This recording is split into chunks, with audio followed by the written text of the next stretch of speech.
Shout out to Chargers Unleashed, Sebastian Joseph Day. You know the vibes. We outside. You're listening to the Chargers Unleashed podcast with your host, Dan Wolkenstein and Jake Hefner.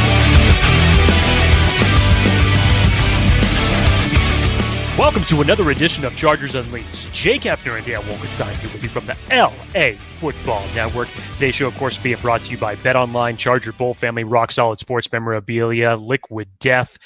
If this is your first time tuning into this show, make sure to hit that like and subscribe button on YouTube. You can also follow us on Facebook, Twitter, Instagram, Spotify, and Apple Podcasts. Dan Wolkenstein, undermanned, outgunned, injuries galore.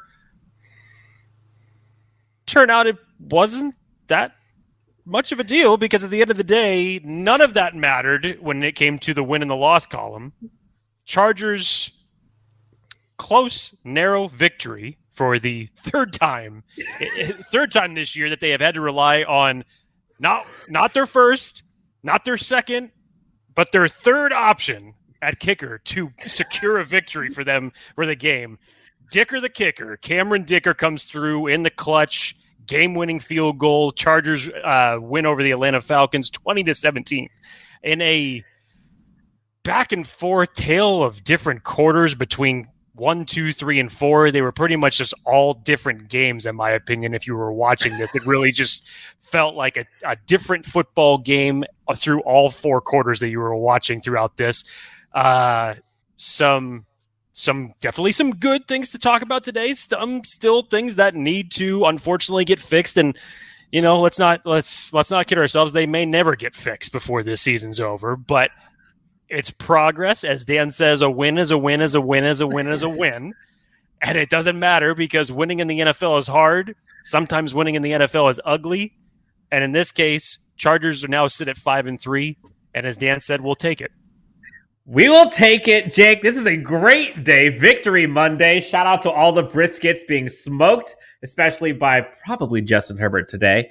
What an amazing victory by these Los Angeles Chargers. Depleted by injury and everything that's gone on in this season so far.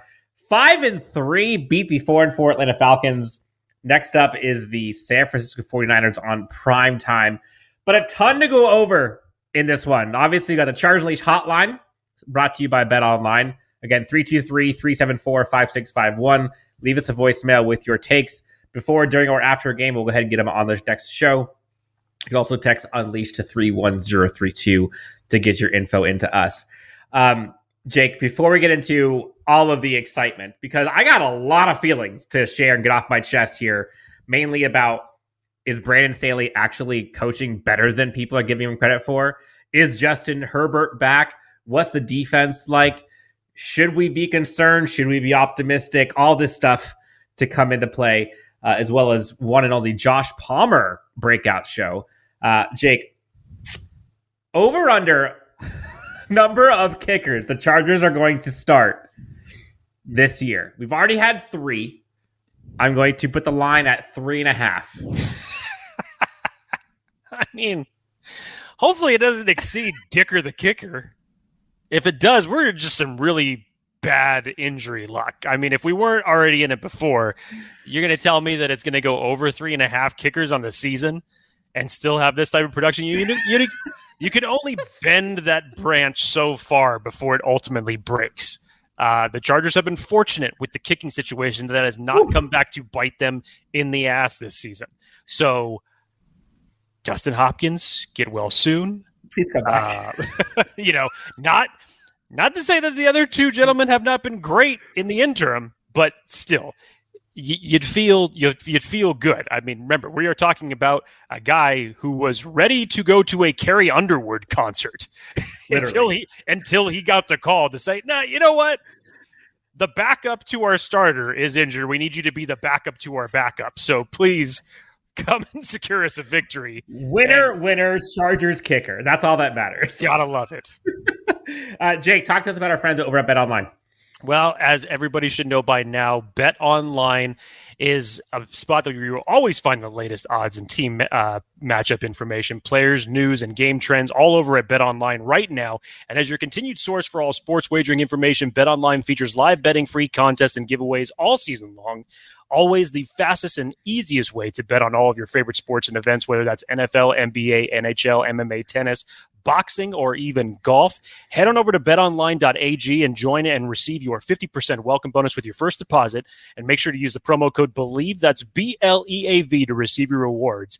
Bet Online, where the game starts. So, Jake, let's kick this thing right off the clip and start with kind of how this game felt through and through. So, Chargers start the game about as poorly as you can, give up 10 straight to start the game, 2 straight 3-and-outs by the offense on just tip passes and whatever.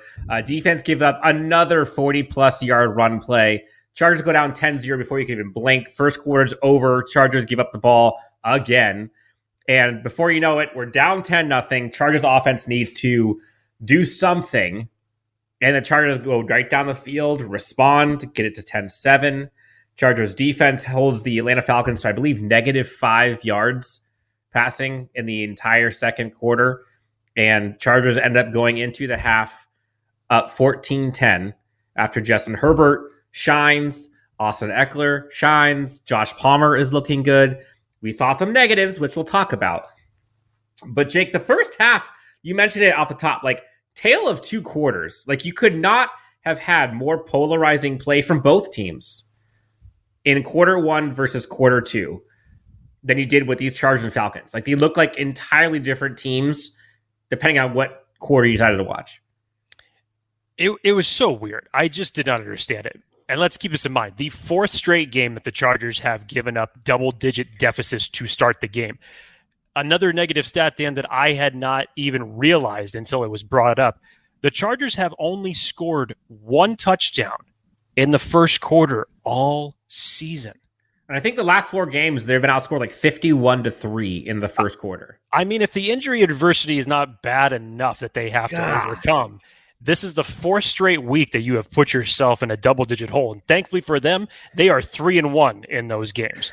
But come back, kids. You'd like to see your offense get off to a better start than that and be a little bit more efficient and give your defense a break, especially when they are still giving up the 40-plus yard plays, because those first couple possessions for Atlanta just looked like an absolute cakewalk. The defense was allowing Marcus Mariota and Cordero Patterson and Tyler Elliger to do whatever it was that they wanted to do back there. And as the announcer said it, like this looks like practice to the Atlanta Falcons. That's what it looked like out of the gate. And you would have thought for a Chargers team that has got a bye week when they really needed it most, given their injuries, given 2 weeks to essentially prepare for this team, you would have thought that they would have came out looking a little bit better than that. But no, they ended up in a 10-0 hole, and then the second quarter starts. And you always hear these kind of things of like, you flip the switch. Some teams can do it, some teams can't. And it's just weird.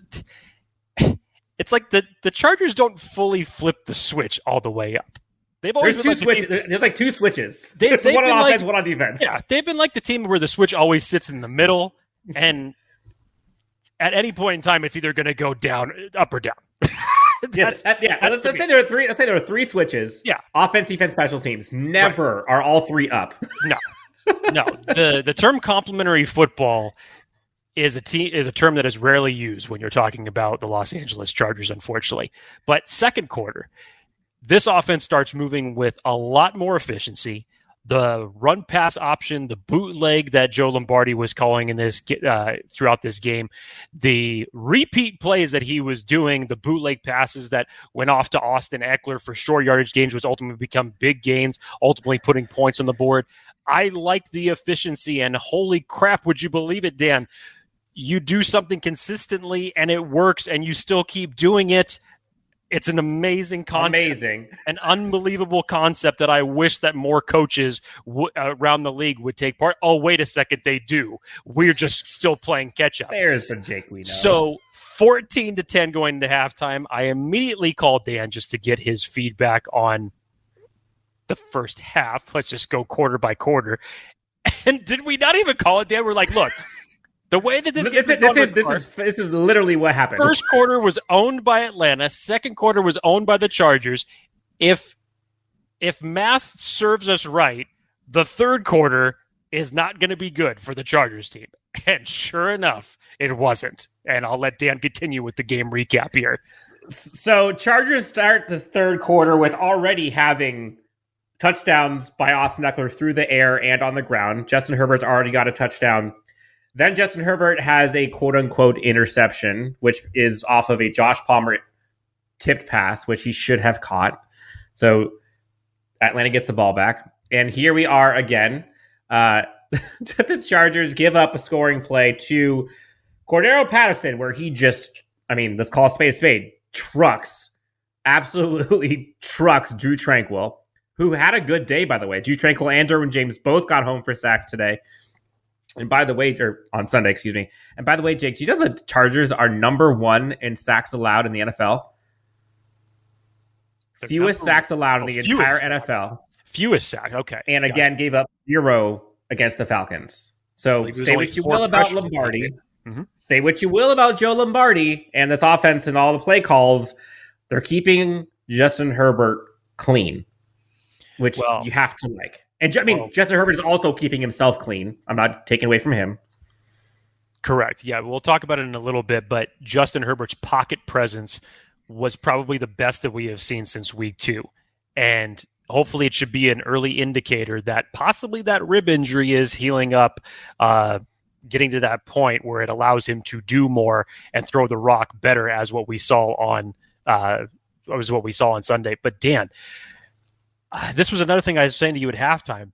They just had to stop putting themselves in these long third down situations. Now, in the second quarter, thankfully for them, they had, I think, 4 third down conversions that they converted all of them through stellar passes, by the way, from Justin Herbert. The one that he fed into DeAndre Carter, which just threaded the needle in between two defenders, was great. It looked like the Justin Herbert that we have not seen for weeks in those type of scenarios. I liked the play calling, and I just said they have to be a little bit more aggressive on first down. And believe it or not, first play of the third quarter, they were. It was a fantastic throw to Gerald Everett going down the field for 30. Oh, no. He bobbled the ball, and it was just a drive killer. A drive killer, because the Chargers ultimately ended up going 3 and out. Then you had Atlanta driving down the field. But wait. Joe Lombardi doesn't call plays downfield. Anywho, you have Atlanta driving down the ball, and then Khalil Mack just says, "I'm a man. I'm not 40, but I'm a man." And just yanks the ball away. Just literally, as Daniel Popper put on Twitter, a literal takeaway from the defender. But then the Chargers give it right back from, I don't know how you don't catch this ball. Josh Palmer just goes right off the fingertips, up in the air, and Atlanta gets the ball right back. And you know what, Jake, when that happened, I immediately was thinking, great, we're going to have to hear from Emmanuel Acho talk about, Justin Herbert throws more interceptions or in crucial situations. I'm like, can we please watch one game before we talk about Justin Herbert? Just one. You know what? If incompletions were evaluated the way that Emmanuel Acho evaluates them for Tua Tagovailoa, you'd probably have more quarterbacks in the league being that elite category. But there's only certain people who choose to do that. Selective hearing, unfortunately, or selective viewership is how it is. So the Chargers find a way, Jake. They find a way. They are able, let's fast forward. So third quarter, we got interceptions, we've got drops, we've got all kinds of stuff. Khalil Mack saves the day, stripping, I think it was Drake London at like the 4-yard line. So red zone, literally taking points off the board. Fourth quarter becomes a typical Chargers show where, I actually kind of feel for Falcons fans, because the last 2 weeks they have gone through the ringer in terms of end of game stress levels. I know Chargers fans always feel it, but going back and looking at what happened with the Falcons 2 weeks ago, was it against the Jets? That crazy ending. Well, you had the Panthers. I'm sorry, the Panthers. The Panthers game. Yes. With DJ Moore takes his helmet off and all of a sudden costs the team the victory, and then the Falcons come back and win. And then this one, Falcons somehow The one time, Justin Herbert's ball on the last final drive of that game. Justin Herbert's balling, throwing dimes. I think he ended up like 6 of 7 or 7 of 8 on actual throws. I think one of them was called back. And then the Chargers get all the way down to like roughly the 25. And like you're like, all right, cool. We're milking the clock. Chargers, all they got to do is just run the ball and get up to the middle, chip shot, field goal. We're out of here. Just don't fumble. Just don't fumble. And what the hell happens? Right on cue, Austin Ekeler fumbles the ball. Now, you can argue, was it a fumble? It shouldn't even be that close. It's a fumble. There is no argument on it. It was a fumble. And just prior to that, like the gods for the Chargers somehow just don't like us to have nice things, easy things. It feels like quicksand every time. Justin Herbert throws it to Austin Ekeler. Austin Ekeler somehow rolls over the defender, runs all the way back into in the end zone. Touchdown. Oh, wait, no, he actually was down by like the hair on his elbow, and it gets called back. So both Austin Ekeler plays go in the Falcons' favor. And so Ekeler fumbles. And at that moment happens, I'm like, oh, here we go. Then Justin Herbert, like the Force Awakening, goes and rumbles and tumbles with the defensive lineman who's returning the fumble that Austin Ekeler just gave up with a tie game with like 40 seconds left. And Justin Herbert looks at him, blows him a kiss, and somehow the ball falls down and the Chargers end up recovering the fumble, lose like 25 yards. Justin Herbert then throws up seed to Josh Palmer, gets back in field goal range, and then the Chargers win it in regulation. Now, I will say, Jake, before we get to kind of all of the key takeaways and stuff, at that point, Chargers are lining up for a field goal. I'm sitting here watching this. I'm like, nope. They ain't making it. There's no way. Like, there's no way. Like, this third kicker, the Chargers history. The game's been too wacko. Yeah. To have Charger fans end it with a smile on their face. Chargers fans aren't used to endings like that going in the Chargers' direction. And wouldn't you know it, third kicker for the Chargers comes in, game-winning victory. I think that's the second time he's kicked for a team, and he's also gotten game-winning field goals with the other team as well. Chargers win 20-17, 5-3. Find a way to get to 5-3 in a victory where, Jake, they're without. Oh, here we go. So many people. Now, you can say, injuries don't matter. You can say blah, blah, blah, blah, blah. But we're going to get into, like, it does matter when you are out this many players. And I'm not going to lie, when that kick happened, before it went through, when the kick happened, I felt like liquid death. I felt nice like, segue. How do I get through this when he misses this? They go to overtime. Falcons get the ball, start overtime, run like 18 plays for 84 yards and a touchdown.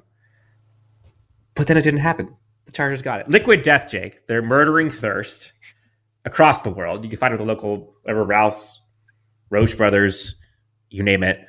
I still have not gotten one. So bad on my part. I'll take it. Missing out. I know. Talk to us about our tall boy friends over at Liquid Death. Well, as Dan mentioned, they look like tall boys, but don't let your eyes deceive you. If you are in your energy drink or water section at your local grocery store or supermarket, make sure that you find Liquid Death. As Dan mentioned, they look like tall boys, but they're actually not. They're one of the newest sparkling water brands that's out there today at local markets, at your 7-Elevens, wherever you choose to possibly get yourself refreshed, you will most likely find Liquid Death. So make sure that you pick yourself up a can. Stay hydrated. As Dan mentioned, they are murdering thirst everywhere. They also do a great contribution to the recycling around the country as far as their company and their contributions goes. And if you can't find them at your local spot, go on over to liquiddeath.com/LAFB to find everything you need to know about it. Pick yourself up a can of Liquid Death today and stay hydrated. All right, Jake. So Chargers win, of course. Got to go into the Chargers Unleashed hotline. Let's start off kind of the overview and the recap of how everyone's feeling. Again, 323-374-5651. Give us a call, and you'll have your voicemails played and reacted to by Jake and myself. Ray from San Diego, Jake, gave us a call after the game. Want to share his thoughts about, hey, a win's a win. Dan, Jake, Gentlemen, what's going on? It's Ray from San Diego. Not the prettiest game today, but a dub is a dub. Could the defense been better? Sure. Do we give up a couple of big runs? Yes. But on offense, I feel like a couple catches by Everett, one by Palmer, and this game could have been a little more high score on our side. Definitely not a pretty win, but a win is a win with what's given and the tools we have on the field and given the injuries that we have. So hopefully the positive outweighs the negative this week, and a dub's a dub, like I said. And bolt up. Let's go Chargers. On to the next. Love the show. So, can't wait for this one. You know what I appreciate on that call, Dan? It was right down the middle. Because that's the truth of what this victory was. It really was. There's no way that you could look at the positives of this game and take the dub without also acknowledging the negatives. I get it. A win is a win is a win is a win is a win. And you'll take it in this league that is very difficult to win in. However, the same situations have occurred that they have occurred over the last several weeks, Dan. Look, the absence of Joey Bosa to this defense seriously cannot be understated, because opposite of Khalil Mack, there is nobody that can set the edge on this defensive line right now. Not Jerry Atauchu, not anybody of the other pass rushers that can do it. Even when Chris Rump was subbing in there, unfortunately, he was not able to set the outside edge, which has led to the number of 40-yard runs that teams over the last 4 weeks have been able to rip off against this team. Kenneth Walker, Nick Chubb, Damian Pierce. Yesterday, Tyler Allgeier rips one for 44. Clyde Edwards-Helaire. I mean, these were problems that were there even when Joey Bosa was playing. So this has been a trend essentially for the last 7 weeks. And it is something that I unfortunately believe that I don't know if the Chargers are going to be able to shore it up. And even if they do, it hopefully will not be too late. So what Brandon Staley at least was able to figure out, especially in that second quarter, adjustments. He tightened up the screws, and he realized, well, I don't have my edge one. My edge two is currently being double teamed. I have nobody who can back him up to create any semblance of pass rush here. So what do I have to do? I have to call a number of exotic blitzes. Enter Drew Tranquil. Enter Derwin James. And you were able to fluster Atlanta enough that on 2 consecutive drives, you stopped them. And the offense was able to go down and score points shortly afterwards. In my opinion, until Joey Bosa returns, you're going to need to get creative like this with your blitz packages. But they should be creative regardless. Like yes. And again, if you want to take it as a little nugget of something that looked good, again, in the Denver game, probably their best defensive performance, but albeit you're going up against an inept offense at that particular point in time with the way that Russell Wilson was playing. And yes, you were able to get to him a number of different times. But like this moving forward, talk about the game coming up against San Francisco, the game beyond that against Patrick Mahomes. These are going to have to, unfortunately, be the things that you dial up. And you just better be sure that they get home. Now, flip side, offensively, let's all agree. This could have been the best that we have seen Justin Herbert play, regardless what you want to say for stats. 1 touchdown, 1 interception that was not his fault. Air quotes. This was the best that he had looked from a health standpoint. His pocket presence, his mobility around the pocket, the accuracy, bootleg throws that we see him throwing down the field. It was killing me to see that some of these throws that he was ripping off were then called back 2 seconds later because of penalties. Which is a problem. At least 3 plays that I saw, whether it was a run that we ripped off or it was a nice pass from Herbert, get called back due to an illegal man downfield or a hold or whatever it was. It was just strictly, it was so debilitating. Jake, just think about the final drive. The final drive, he had the first throw right off the clip, got called back. I think it was to Everett, got called back. Then he had the ridiculous throw that then had to get called back again because of the 25-yard fumble recovery. And then had to go do it again to Josh Palmer all in the same drive. And I didn't even get to the drops yet. The lack of assistance from his receivers dropping balls on where players aren't even anywhere close to him. And they're literally hitting their hands or their face. Yes. Tom Brady knows exactly what that feels like because yesterday in their game, he had 8 drops, and you saw what that did to their offense. But back to the Chargers, and specifically Justin Herbert. I loved the way that he looked yesterday. Best he's looked all season. When you can get Justin Herbert outside of the pocket, much like a Patrick Mahomes or a couple other quarterbacks in this league, they can be dangerous. And when creative type of an offense that you can call some of these plays, because I have always loved the play calling as it relates to bootlegs because Justin Herbert sells it properly. The players that are drawn up to carry the executed plays is good, i.e. Austin Ekeler. You at least 90% of the time are getting positive yards off of those. So when you could put Justin Herbert in a situation, he sells it beautifully. And when he's got the cannon to show for it and you're aggressive with some of these play action calls, they could be extremely beneficial with you. The first thing is you have to call it. Second thing is you have to execute it properly, i.e. catch the ball. So, yes, positives to take away from a standpoint that we may be seeing Herbert coming back to his old form. And when you have games like San Francisco and Kansas City on the horizon, it really couldn't come at a better time. But you got to be better from an offensive execution standpoint and damn sure better from a defensive standpoint. Look, there's a ton to take away from this game positive. And again, I'm sick and tired of everyone on the negative Nancy, Debbie Downer train about like, oh, well, it wasn't pretty. Like, I'm kind of talking to you, Jake, a little bit. It's fine. Look, the Chargers are, I don't need to go through it. Go on Twitter, look at it. The Chargers are without like a dozen dudes, like double-digit guys who are impact players on this team. And you may have lost 2 more in the process of this. Yep, we're waiting on news for both Trey Pipkins and Austin Johnson, both of which had knee injuries. We'll find out the extent of it sometime later today. At least that's what Coach Staley said.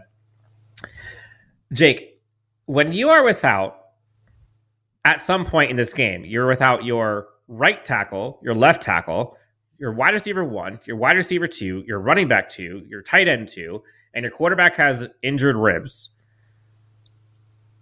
What do you expect?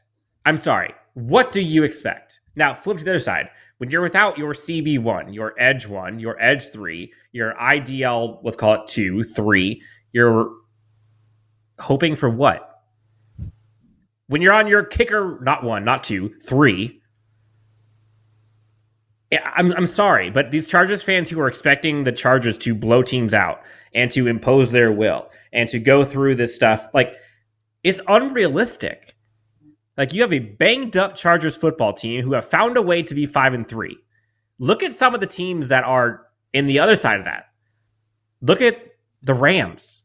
Look at even the Bucks, to be honest. Look at the Packers.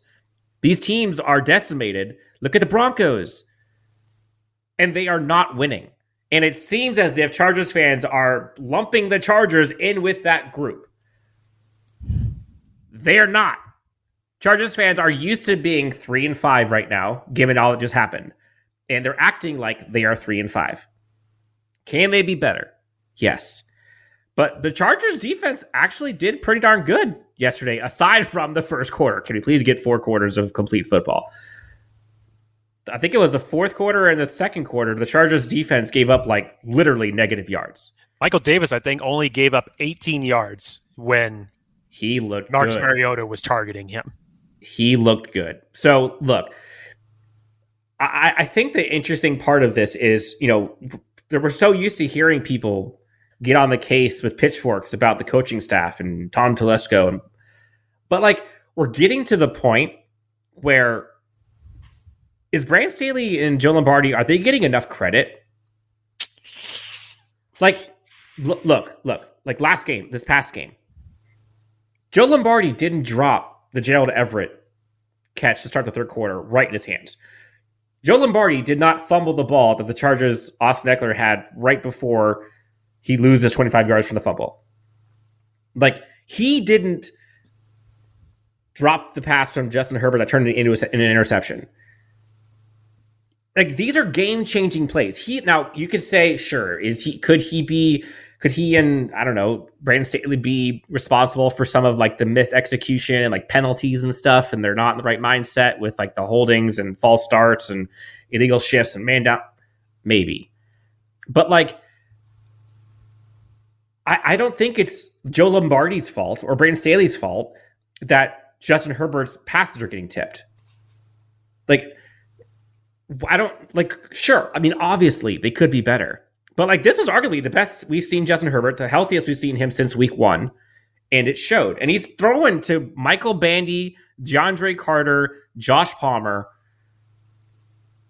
guys that some of them weren't even on the damn team when they made their final roster.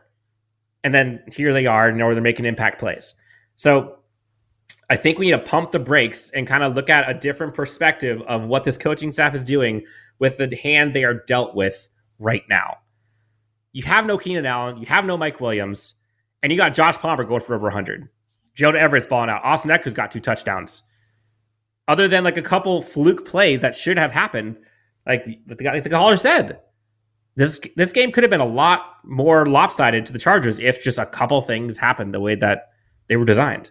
So I don't know. That's my thought. I know you and many people have been critical on this coaching staff, as have I at times. But looking at just in totality, with all of the headwinds, they're 5-3. And it's a trend. You talk about it. Like, it happens once, could be chance. Happen twice, okay. Like, they're 5-3. They've won how many games that they quote unquote shouldn't? I'm just saying. All right, Dan. Well, on the flip side of that argument, if there is one trend, because definitely there has been some that have been fortunate, some that have been negative. How about this for a trend? Inconsistency. You can make the argument that is a good summarization of 100%. This Chargers season. And somehow they're 5-3. In some alternate universe, this is possible. 100%. I know we want to say that the football gods are a fickle bitch when it comes to the injuries for this team. But then in other times, the football gods have actually said, you know what? Let's give it to them today, i.e. Cleveland, i.e. the fumble, then the fumble afterwards yesterday that took place that got the Chargers the ball back. I'm not ready to start giving credit back to Brandon Staley and Joe Lombardi until I can see a righting of the ship in terms of consistency. Yesterday was a better start. Yesterday, I thought, was one of the better coached games in terms of play calling and making adjustments on both offense and defense. Now, me personally, after the bye week, we didn't have a lot to hold our heads up high from, based on the injuries, based on how we went into the bye week after getting the brakes beaten off of us by Seattle. We didn't have a lot to look forward to. So my confidence level in this coaching staff righting the ship and making the adjustments, even after hearing the comments from Brandon Staley, the so-called excuses that we have heard from Lombardi in post-game press conferences, even after wins, for crying out loud, it just didn't seem like optimistic because it was just a continuing thing. We had to hear this one week after the other. So I'll say yesterday was a good starting point. Now, you better have a ironclad game plan for these next 2 weeks, because these next 2 weeks you are dealing with two teams that have some of the most offensive firepower of anybody in this league, and one team in particular, being the 49ers, they have a defense that can absolutely obliterate you. So, and they have Christian McCaffrey now. So yeah, if it's not bad enough. So you're just going to have to have every idea imaginable that you can think of, because we said winning is not easy in the NFL, and sometimes winning's ugly. But if you want to win these games, it's going to require a little bit of luck, and it's going to require a good fucking game plan is what it's going to require. So look, let's go to work. I think it's important to call a spade a spade. Like, I think if I'm giving game balls out to this team yesterday, Khalil Mack, I'm giving one to. I'm giving one to Justin Herbert and Josh Palmer. Those are probably three that I'm giving them to. Now, you can say, sure, give it to the kicker, but I don't know. Those three guys, I think, really imposed their will on that game and stepped up. Now, I think what is important that I hope everyone is listening to and watching is, can the Chargers be better? Yes. Have they played their best brand of football for 4 quarters yet this season? Absolutely not. Are they decimated by injuries? Sure. Could coaching be better? Could they be more aggressive at times? Yes, there's always room for improvement. The Chargers are 5-3 despite all of that. Now, if they can continue to kick the proverbial can down the road while they figure this stuff out, which it needs to get figured out, I'm not saying it doesn't, but if they can continue to kick that can down the road while still winning, that's not too bad. It's not too bad. If they can continue to do that while the team, in theory, should be able to get some of their guys back, i.e. Keenan Allen, Mike Williams, Joey Bosa, et al., that's reason to be optimistic. If they can stay in the hunt somehow, despite it all, there's reason to be optimistic. There's real optimism. The Chargers are still in the playoffs right now. Not just in the hunt, in the playoffs. Have one less victory than the best team in the AFC. Has it been pretty? No. Have they looked like a 5-3 team at times? No. But they're 5-3 and they're trying to get it right. I would rather the team be 5-3 trying to get things right and finding a way than the flip side, 3-5 but looking like a juggernaut. Because no one cares. And we've seen that. Chargers fans have seen that. And I'm tired of it. If we can get all the way to the AFC Championship game and have wins like this every single week, no apologies from me. I will smile ear to ear the entire season.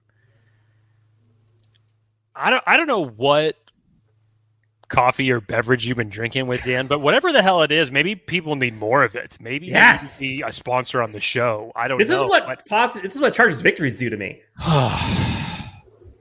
Have I trickled over to you at all? At times you have.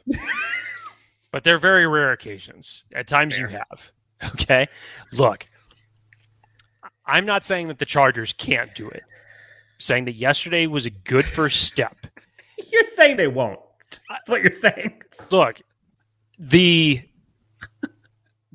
I'm looking directly in front of them. I'm not talking about kicking the can down to another 4 weeks, because realistically, you're going to have the same injury report that you had this week going into the next 2 weeks. You're probably not going to get Joey Bosa back over the next 2 weeks, which is going to be a huge issue, especially when you have to go up against the likes of a rushing attack like the San Francisco 49ers, and then when you have to go up against a quarterback, the likes of Patrick Mahomes.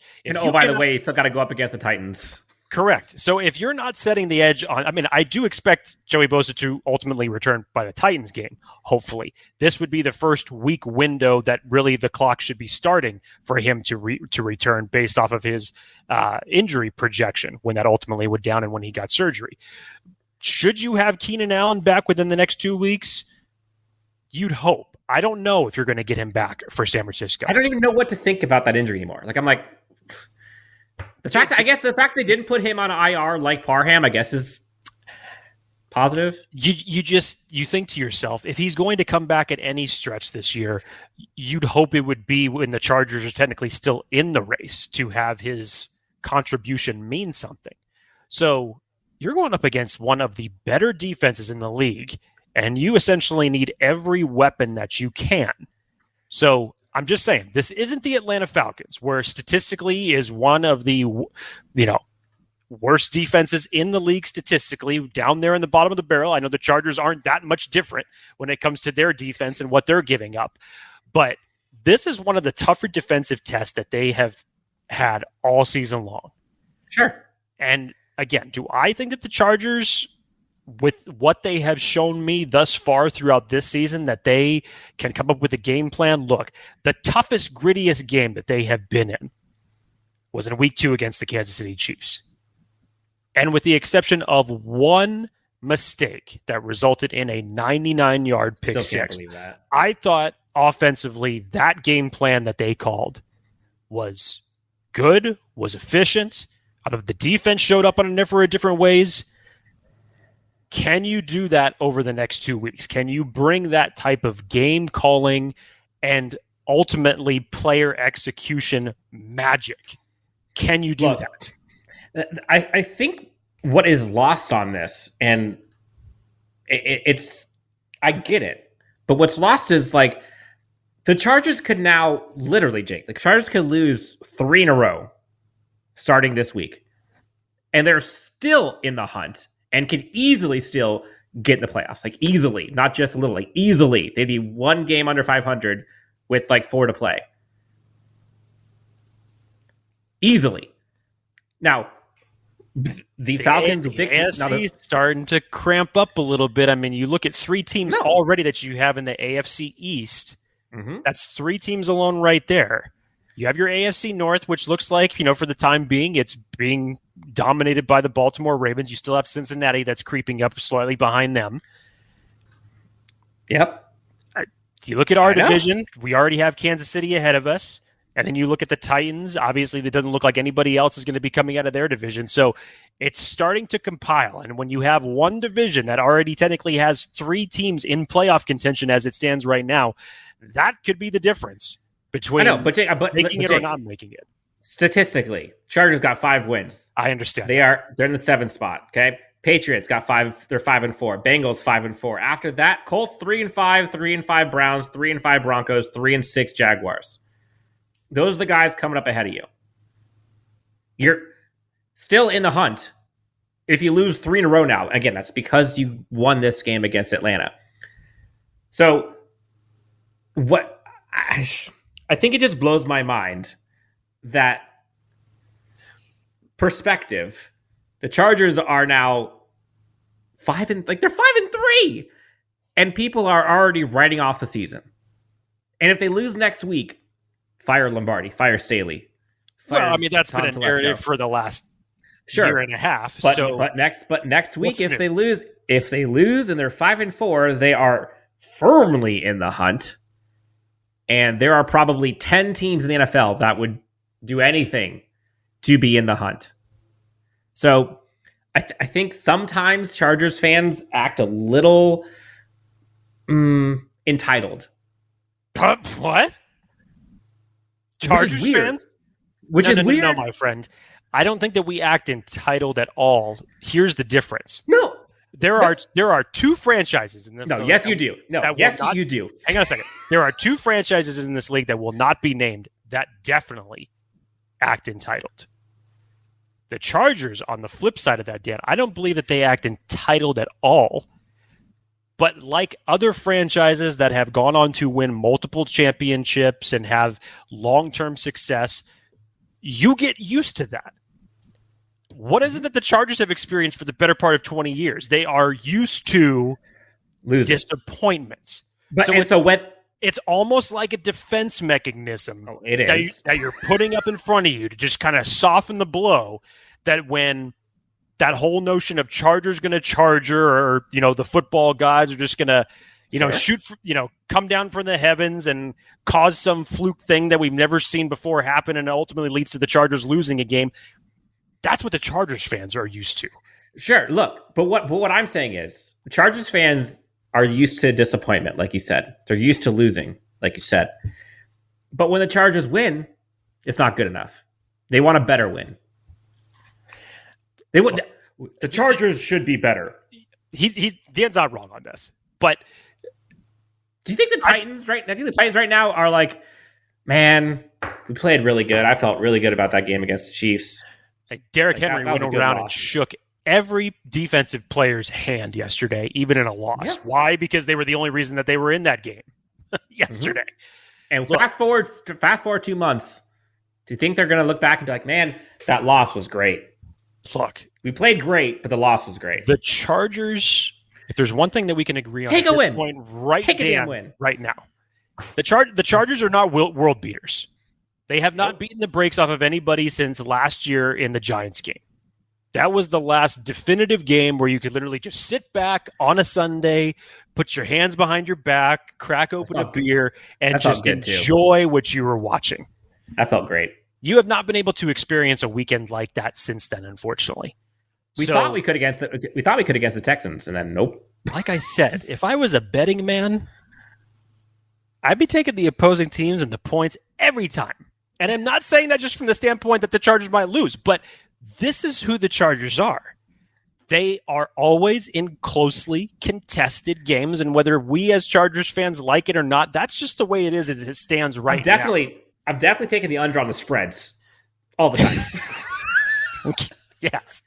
So is there some magical switch that's going to be flipped that's all of a sudden going to turn this team into a, 42-17 beatdown? No, it's not. No. It's just not going to happen this year. Other than everybody getting healthy, which is not going to happen. So to Dan's point, when you know that and when you accept that, take the win when you can get it.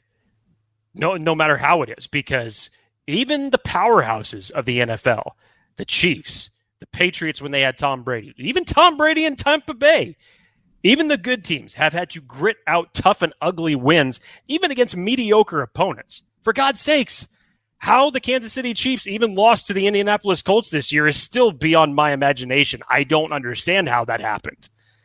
But every team has to go through these hardships. And unfortunately, as it stands today, on November 7th of 2022, the Chargers are not the world beater teams. Can they be competitive? Can they be inconsistent? Can they sometimes show signs of brilliance and then just the next drive just rip your heart out? Yes. And that is what we as Chargers fans have to deal with. And it's just who they are. The good news is they're 5-3, currently the 7th spot in the playoffs, and they won a huge must-have-it. They're 3-1 now on the road, which is pretty remarkable considering this is a West Coast team.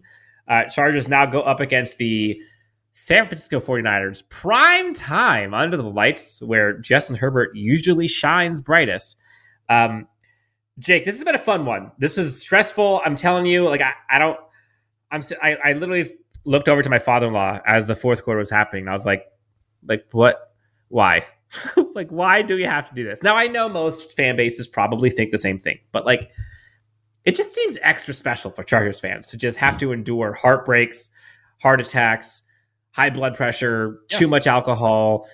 And then like at the very end of the game, there's like the numbness, whether it's a win or loss. It's kind of like, I don't even know what to think right now. I feel nothing. Look, here is the one thing that I will say about this Chargers fan base is that if games go on like this for the next 20 years, we may all be, in a hospital eventually watching these games for as much stress and anger and, high blood pressure and whatever the hell they're going to put on us through repetitive Sundays through the fall. But yet Chargers fans still turn on the TV and watch. They are still one way or another, even if they're positive or negative. In some form or fashion, they're still dedicated to this team in a weird wacko sort of Even way. the folks over in San Diego like Ray. Shout out to Ray in San Diego. Look, you just have to embrace this team on what it is right now. Do you have to be happy about it? No, I'm not saying you have to be happy about it, nor am I saying that you can't voice your opinions. And if you want to be one side or the other, move the needle to the negative or the positive side. I'm not telling you to change your perspective. You just have to understand this is who this Chargers team is right now. And to Dan's point, can they get better? Sure. Can game plans definitely get better? Yes. Can coaching be better? Absolutely. But this has just been a tumultuous year for adversity that this team has had to, let's just say, endure. And moving forward, hopefully you're still in a position where playoff contention matters when you get some of these guys back. And hopefully it'll mean something. But do not come on here expecting 100% absolute obliteration. Because I'm sorry to spoil it for you, that is not happening in any game this year. So If you want to save yourself some stress, here's a recommendation. Just turn the Chargers game on in the last 5 minutes. If you want to save yourself the good portion of 3 hours of stress and misery on your soul, just turn the game on in the last 5 minutes, and that way you only have to endure a short period of stress. Whether it's a win or a loss, you're still going to endure stress within that 5 minutes. But at least for you, it's only going to be a shortened version of it. No, that is fair. I want to have shirts created that just says, despite it all. That's all I want to have. Despite it all. That should be like the Chargers slogan. They are 5-3 despite it all.